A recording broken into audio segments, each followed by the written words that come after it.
Coach, as always, the promise of a new season, very exciting, and welcome to the 2020 GLIAC softball preview, and thanks for joining us. Thanks for having me.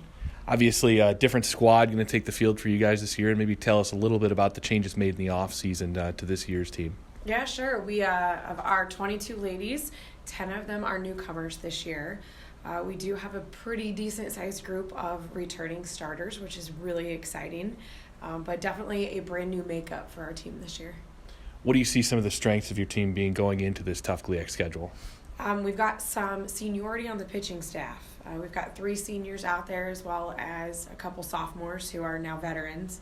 And I think we're going to have a very strong hitting performance this season. We're doing some really great things already in the preseason. As you look at the GLIAC schedule, the way it shapes up, obviously a lot of tough teams out there. And what's usually the key to having success in this conference? I think it's the longevity and the endurance. We play a difficult schedule in the fact that we see everybody in 2 doubleheaders, so 4 games throughout the season. So by game 4, you're pretty familiar with what's going to happen with the other team. So who can outlast the other team, who can adjust the quickest as those games go on is usually who comes out on top. As you take a look at your early spring schedule, a long trip to Florida as well to get to know your team, how well do you feel like that gets your team into kind of a good team bonding phase as you're going to be away from home, living on the road a little bit? I bet that's somewhat of a benefit to you guys. It is. It's really exciting. We get to take 3 decent-sized trips before our conference play ever starts.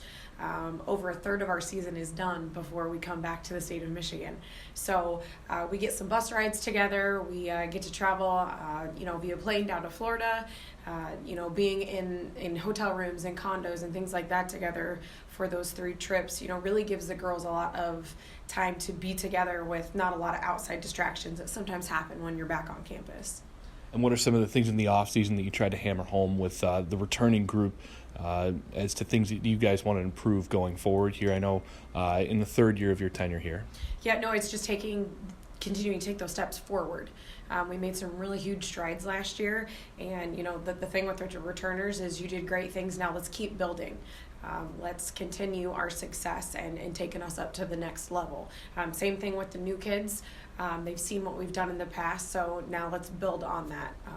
Our strengths last year, let's make them even stronger, and our weaknesses, let's now make them our strengths. Well, Coach, thanks and good luck as you begin your endeavor into the GLIAC this season. Thanks so much.